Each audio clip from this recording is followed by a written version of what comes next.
नमस्कार. आता आपण जाणून घेऊया श्रमाची प्रतिष्ठाचे मूल्य. श्रमाची प्रतिष्ठा लोकांचा तो दृढ विश्वास आहे जिथे सगळ्या कामांना एक समान मानलं जातं आणि कुठलंही काम दुसऱ्या कामापेक्षा कमी नसतं.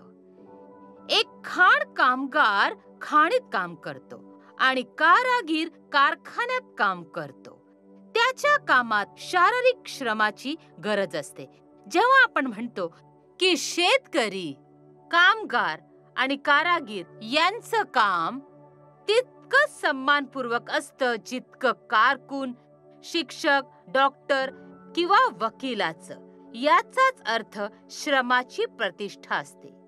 अशा प्रकारे जे शौचालयाच्या सफाईचे काम करतात, ज्यांना सर्वसाधारणपणे मैलवाहक या नावाने ओळखलं जातं, जे लोकांचा मैला साफ करण्याचं काम करतात, या श्रमामध्ये सुद्धा प्रतिष्ठा असते.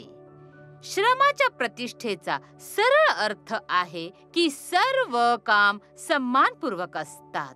कुठल्याही विशेष कामासाठी कुठलाही भेदभाव किंवा सन्मान देण्याची आवश्यकता नसते. हे घाण साफ करणारे लोक जे मैला आणि इतर घाण आणि सांडपाणी साफ करण्याचे काम करतात, जर एक दिवस जरी कामावर नाही आले तर कल्पना करा की समाजातील लोकांचा थरकाप उडेल की काय करायचं. आता हे काम कोण करणार, कसं करणार? कुठलेही विशेष काम करण्यासाठी लोकांची अनुपस्थिती त्या कामाचे महत्त्व समजावून जाते. जर प्रत्येक जण पांढरपेशी नोकरी करणारा व्यक्ती बनला तर खालच्या रंगाची कामं कोण करणार? मग त्यांचा सन्मान करण्यात आणि समर्थन करण्यात अडचण काय आहे? हल्लीच नरेंद्र मोदीकडून सुरू केलेले स्वच्छ भारत आंदोलन याचे एक उदाहरण आहे. गांधीजी श्रमाच्या प्रतिष्ठेचा खूप सन्मान करायचे आणि त्यांचा दृढ विश्वास होता की मेहनत आपल्या शरीराने अर्थात आपल्या हातापायांनी केली पाहिजे. हा मानवतेचा नियम आहे. असं कुठलंही कारण नाही की कुणाला मेहनत करण्याला संकोच असेल आणि असंतोष जाणवेल. जर आपण आपल्याकडून वापरलेले शौचालय साफ करण्याच्या कामात स्वतःला सामील करून घेतले तर हे श्रम सन्मानजनक आहे. जर आपण दुसऱ्याकडून अपेक्षा करतो की ते आपल्यासाठी अशी मेहनत करतील तर आपण त्यांचा सन्मान केला पाहिजे. कुठलंही काम लहान मोठं नसतं, उलट माणसाने सर्व कामे केली पाहिजेत. अब्राहम लिंकनचा जन्म 12 फेब्रुवारी 1809 साली केंटुकीमध्ये लॉग केबिनमध्ये अशा आईवडिलांच्या घरी झाला, जे ना वाचू शकत होते ना लिहू शकत होते. ते अशिक्षित होते आणि गरीब होते. ते जवळपास 1 वर्ष शाळेत गेले, पण त्यांनी पुस्तके मागून मागून वाचली आणि शिक्षण पूर्ण केले. जेव्हा लिंकन 9 वर्षाचा होता तेव्हा त्याच्या आईचं निधन झाले. गरिबी, शेती, कामकाज, खूप मेहनत आणि शिक्षण, ते सुद्धा चिमणीच्या प्रकाशात, तरुण अब्राहमच्या जीवनावर प्रभावित होती. जोपर्यंत ते 17 वर्षाचे झाले नाहीत तेव्हा त्यांना एका नौका नावेवर काम मिळालं. जेव्हा अब्राहम लिंकन अमेरिकेचे राष्ट्रपती झाले तेव्हा त्यांचे वडील एक चांभार होते आणि स्वाभाविकता खूप अहंकारी लोकांना यापासून आपत्ती होती. चपला शिवणाऱ्याचा मुलगा राष्ट्रपती होणार? जे उच्च प्रभू लोक असा विचार करायचे की सर्वोच्च सरकारी पदावर काम करणारे हा त्यांचा जन्मसिद्ध अधिकार आहे. एका चांभाराचा मुलगा. पहिल्या दिवशी जेव्हा अब्राहम लिंकननी आपलं उद्घाटनचं भाषण देण्यासाठी प्रवेश केला तेव्हा मध्येच एक माणूस उभा राहिला. तो एक खूप श्रीमंत माणूस होता. तो म्हणाला, मिस्टर लिंकन, तुम्ही हे विसरता कामा नये. तुमचे वडील माझ्या परिवाराकरिता बूट बनवायचे आणि पूर्ण मंत्रिमंडळ हसायला लागले. त्यांना वाटलं की त्या सर्वांनी लिंकनला मूर्ख बनवलं. पण लिंकन आणि त्या प्रकारची व्यक्ती वेगळ्याच मातीपासून बनलेली असते. लिंकनने त्या व्यक्तीकडे पाहिलं आणि म्हणाले, मला माहितीये माझे वडील तुमच्या घरी तुमच्या परिवारासाठी बूट बनवायचे आणि ते अनेक अशी लोक असतील. कारण ज्या प्रकारे त्यांनी बूट बनवले तसे इतर कुणीही बनवू शकत नाही. ते कारागीर होते.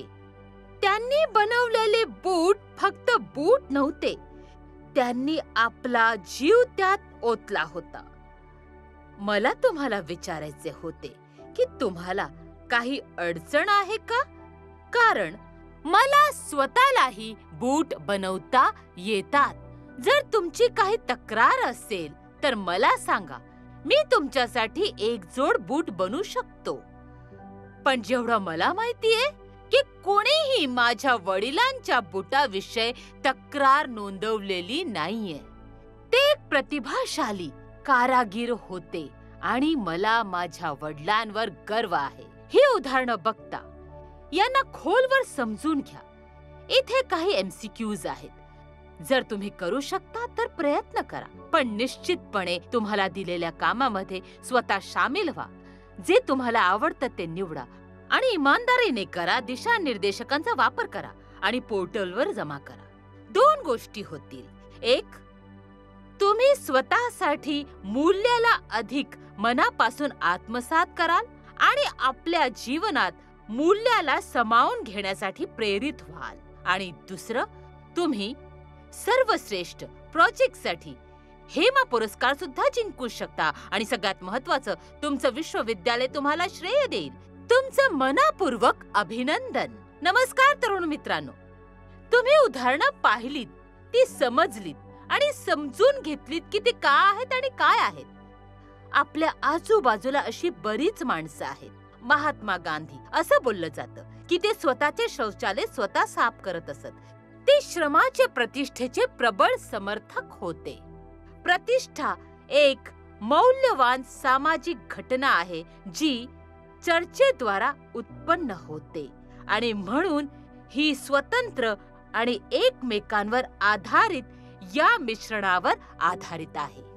कल्पना करा की तुम्ही एखाद्या विभागात एका संघटनेसाठी काम करत आहात आणि तुम्हाला खात्री आहे की तुम्ही तुमच्या कामाबाबतीत इमानदार आहात आणि जे काम करत आहात त्याच्याशी कटिबद्ध आहात आणि तुम्ही ते रचनात्मक पद्धतीने करता. जर कोणी नवीन अधिकारी येतो आणि तुम्हाला जाणीव करून देतो की तुम्ही जे काम करत आहात ते इतरांच्या तुलनेत कमी महत्त्वाचे आहे आणि जे तुम्हाला तुच्छ बनवते आणि तुमच्या स्वायत्तेला कमजोर बनवते, जिचा तुम्ही कायम आनंद घेतला होता आणि ज्या विश्वासाने आणि आवडीने तुम्ही काम करत होतात तो कमकुवत होईल, हे तुमचे नैतिक अधपतन आहे. हे संघटनेचे एक सामान्य दृश्य आहे. उद्या तुमच्या बरोबरही असे काही होऊ शकते. हा एक गंभीर मुद्दा आहे, कारण आपल्यापैकी बहुतांश लोक आपला अधिकांश वेळ कामावर व्यतीत करतात. म्हणून काम हे प्रतिष्ठेचे प्रमुख स्रोत आहे. दुर्दैवाने प्रतिष्ठा जेव्हा नष्ट होते किंवा घसरते तेव्हा एक भावना जागृत होते की तुम्ही यातून कसे बाहेर पडणार. साहसी व्हा. तुम्ही जे करताय ते उत्तम प्रकारे करत राहा. स्वतःवर विश्वास ठेवा, लवचिकता ठेवा आणि प्रतिष्ठा आणि अखंडता सोबत राहा. लिंकन सारखे रचनात्मक व्हा, ज्याने गोष्टीला स्वतःच्या फायद्याकरिता बदलले. जर लोक म्हणतात की तुम्ही बेकार आहात आणि तुम्ही जे काम करता ते बेकार आहे, तर शांतपणे त्यांना सांगा की तुमच्याद्वारे केले गेलेल्या चांगल्या कामाच्या अभावी संघटनेच्या एकूण विकासावर प्रभाव पडतो. कुठल्याही संतप्त वादविवादाची आवश्यकता नाहीये. उलट स्वतःवर अधिक विश्वास ठेवणे हेच योग्य आहे. जेव्हा लोकांना जाणीव होते की तुम्हाला तुमच्या प्रतिष्ठेशिवाय कुठल्याही गोष्टीची पर्वा नाहीये, तोच तुमचा विजय असेल. तुमच्याकडे 5 प्रोजेक्ट्स आहेत. तुम्ही तुमच्या आवडीचे कोणतेही काम निवडू शकता. तुम्हाला 4 तासाचे वास्तविक काम करावे लागेल. लोकांना भेटणे, माहिती गोळा करणे आणि व्हिडिओ बनवणे, कागदपत्रे तयार करणे, सांघिक कामासाठी एक टीमची योजना करणे, टीमचा प्रत्येक सदस्य काय करू शकतो अथवा त्याने काय केले पाहिजे, कोण नेतृत्व करेल इत्यादी माहिती दिली गेली आणि अपलोड केली आहे. आपल्या कॉलेजच्या शिक्षकांकडून, वरिष्ठांकडून मार्गदर्शन घ्या आणि कामाला सर्वोत्तम पद्धतीने पूर्ण करण्याचा प्रयत्न करा, जेणेकरून तुमचा प्रभाव पडेल. तुमच्याकडे तंत्र आहे, तुमच्याकडे कौशल्य आहे, तुमच्याकडे इच्छाशक्ती आहे आणि सगळ्यात महत्त्वाचे, तुम्ही खूप खरे व्यक्तिमत्व आहात, साहसी व्यक्ती आहात. त्याची कागदपत्रे बनवा, त्यांचा व्हिडिओ आलेख बनवा आणि अपलोड करा. कुणाची वाट बघताय? पुढे व्हा.